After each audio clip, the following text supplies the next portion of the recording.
Cry, The Beloved Country is a historical fiction novel by Alan Paton, a South African novelist and anti-apartheid activist.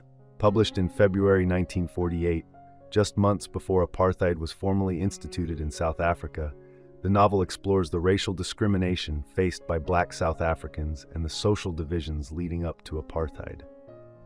Central to the story is Reverend Stephen Kumalo, who journeys from his rural village of Ndotsheni to Johannesburg to assist his sick sister. During this trip, Kumalo uncovers troubling truths about his family, including that his son Absalom has murdered a white man, Arthur Jarvis, the son of a farmer near their village. The novel opens with Kumalo receiving a letter from Reverend Theophilus Msimangu, informing him of his sister Gertrude's illness. Kumalo travels by train to Johannesburg, hoping to help Gertrude and learn about Absalom's fate. Upon arrival, Msimangu reveals that Gertrude has become a sex worker. Kumalo persuades her to return to Ndotsheni with her young son. Msimangu also assists Kumalo in searching for Absalom, taking him to visit Kumalo's brother, John, an activist for Black South African rights. John shares that Absalom and his cousin Matthew had been living together. As Kumalo and Msimangu continue their search, they discover that Absalom had been involved in burglaries and had impregnated a young woman who was awaiting his proposal.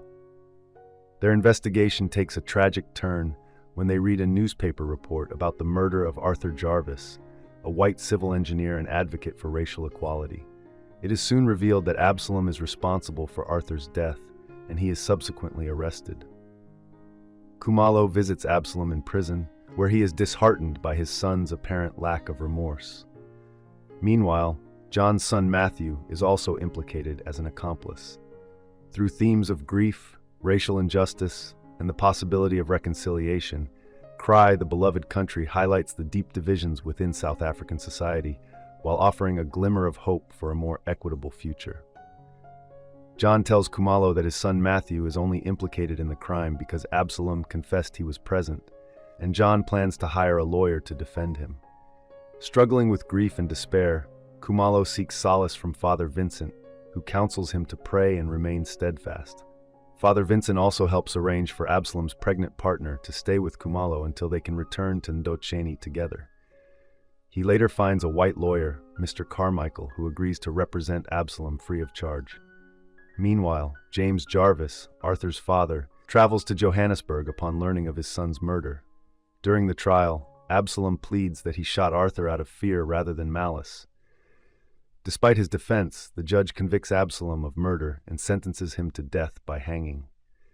Kumalo tries to console his son in prison, but Absalom is taken away by the white wardens. Grieving and angered, Kumalo confronts John, accusing Matthew of betraying Absalom. John, in turn, becomes enraged and expels Kumalo from his home. As Kumalo prepares to return to Ndotsheni, Msimangu promises to provide support if Absalom's sentence is carried out. The next morning, Kumalo departs with Absalom's partner, but Gertrude vanishes, leaving her young son behind. Back in Ndotsheni, Kumalo reunites with his wife and introduces her to Absalom's partner and their nephew. The village faces a severe drought, and children are dying from malnutrition due to a lack of milk. Moved by their suffering, James Jarvis arranges for milk to be sent to the villagers weekly. He also organizes the construction of a dam and hires an agricultural demonstrator to teach sustainable farming techniques, improving life in Ndotsheni. Kumalo eventually learns that Absalom's plea for mercy has been denied, and the execution is scheduled for the 15th of the month. On the eve of the execution, Kumalo climbs a mountain to hold a vigil for his son. During his ascent, he meets James, who assures Kumalo that Absalom will be remembered. Kumalo expresses his gratitude for James's kindness and support.